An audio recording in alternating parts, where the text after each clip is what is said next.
Alright, so we got the 1124 spoilers, and the Elbaf arc is starting in this chapter, and we're also seeing a new character at the end. This character is already at Elbaf and apparently is aware that the Straw Hats are coming, so let's get into it. Morgan attempts to share the news about Kid losing to Shanks and Law losing to Blackbeard and Luffy, but Vivi gets into a fight with him to stop it. Okay, so this is interesting. Morgan knows that Kid was defeated by Shanks and Law was defeated by Blackbeard, and of course he also knows about the stuff going on with Luffy at Egghead. But Vivi is stopping him from reporting it. I assume this more so goes into her stopping him reporting specifically on Luffy. I don't really think she cares too much about people finding out about Kid and Law losing. But I guess this is also going to prevent Luffy and the Straw Hats from finding out about Kid losing to Shanks as well as Law losing to Blackbeard, which they technically still don't know about. Even if Luffy does find out that Kid and Law lost, I don't really think he would be too devastated by it. I mean, as long as they didn't die, of course, which they didn't. I'm sure he would say something along the lines of like, well, you know, that's what being a pirate's all about. You win some, you lose some, something like that. Akainu contacts Egghead and Kizaru answers. Akainu accuses Kizaru of failing in Egghead, but Kizaru angrily responds with tears in his eyes. Have you ever killed your best friend? If you doubt me, come here and see for yourself. So this is a great sequence here. Kizaru firing back at Akainu because obviously Akainu doesn't know all of the details of Egghead. I'm sure he's only heard part of the story of what's going on there, so it's understandable that he would accuse Kizaru of failing since, you know, the Straw Hats escape along with Lilith. But Kizaru's saying like, have you ever killed your best friend? He's referring to Vegapunk, of course. And we saw that Kizaru reluctantly did take out Vegapunk, you know, per orders of Saturn, like him seeing himself as nothing more than a cog in the machine. It also hasn't been confirmed nor denied yet that Kizaru was the one who gave Luffy the food while he was recovering from using Gear 5, but I think Kizaru like lashing out at Akainu here is probably gonna shut Akainu up. He's gonna be like, all right, you're right, bro, my bad. And then I guess they'll get back on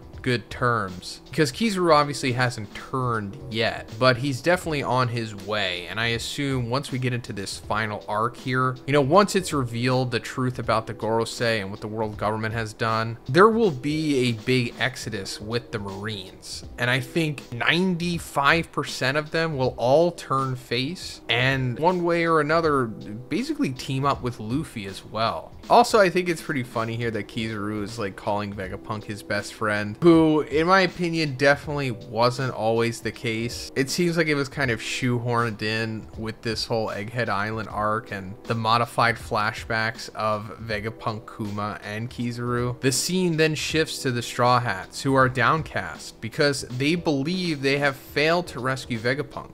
However, Lilith wakes up and reassures them, revealing that they didn't fail because she is Vegapunk. So yeah, here's a little nice having your cake and getting to eat it moment for the Straw Hats. Yeah, they definitely did fail. Vegapunk died. Luffy was pretty nonchalant while that was happening, like he was laughing and goofing around, which is pretty funny, you know, in Gear 5. But they did fail. Vegapunk did die and he didn't really have to, even though like his whole big, weird, overtly elaborate plan involved him dying and he wanted himself to die. This is I think more so reassuring the audience that it's like, hey, you know, Vegapunk is dead, but they still have Vegapunk because Lilith's here and she's way more attractive than the real Vegapunk, guys. Don't you like that? Look, Lilith, guys, she's Vegapunk and she's gonna be with the Straw Hats now, at least for the Elbaf arc. I don't know if she's gonna be like a full-fledged member, although that is possible, you know, just quote-unquote Vegapunk winds up becoming a Straw Hat, which I could see happening. But then again, I thought Carrot and Yamato were going to be Straw Hats, so who's to say what's going to happen with them? So I guess it's just as plausible for her at this point. The chapter ends with the Straw Hats celebrating with Lilith as they head towards Elbaf.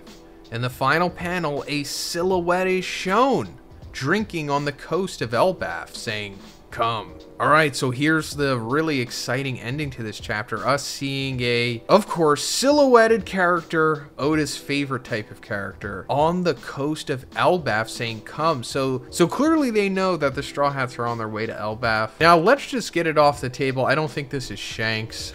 Pretty sure Shanks left Elbaf. He's doing his own One Piece stuff at this point. Although I hope it's Shanks, that would be incredible, but I just don't think it is. It's more likely to be either Saul, who we know is pretty much at Elbaf at this point. We found out through flashbacks that he had survived the Buster Call in Ohara and wound up getting bandaged up and brought with his giant buddies the books that were salvaged from Ohara to Elbaf. It's also very possible that Saul is the man with the burn mark or the burn scar, whatever the official best translated title is, because it said that the man with the burn mark knows the location of the fourth and final road poneglyph, to which the Straw Hats have 3 of now. The 4th one, which was taken from Fishman Island, is like missing at this point. So he's going to be important for the Straw Hats, whether he is this silhouetted character or not, because he's essentially going to help them get to Laugh Tale, more so than anyone at this point, I guess. And if it's not Saul, then it could be Loki, who is the Prince of Elbaf, or at this point, maybe he's the King, but he was mentioned by Lola during the Thriller Bark arc to be the Prince of Elbaf. And if it's not either of them, then it's just some new character. Or maybe it's that silhouetted character that we saw a couple chapters back, who is one of the final players in the race for the One Piece, who has a sword that kind of looks like Shanks's. And we were speculating, oh, maybe this is Shanks's brother. Maybe this guy's at Elbaf. Maybe he's on like a solo mission or something. Hey, but real quick, guys, you should check out Gamer Supps in case you haven't already. They're a great energy supplement that can help you with gaming, studying, or anything that really you want to do. They come in caffeine and caffeine free, and they also have nootropics in it like L-theanine, L-tyrosine, and choline L-bitartrate. So it's not just, you know, regular caffeine. It makes you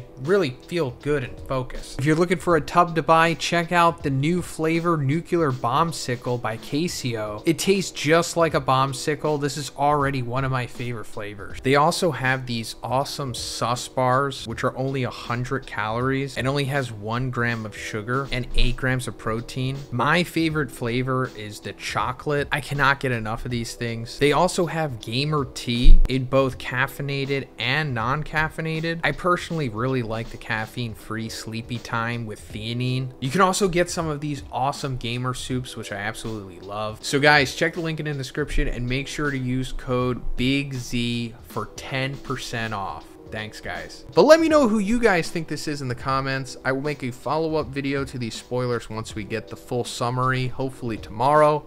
And if you liked the video, please give it a like and please subscribe if you haven't already. Have a great day, and I'll see you in the next one.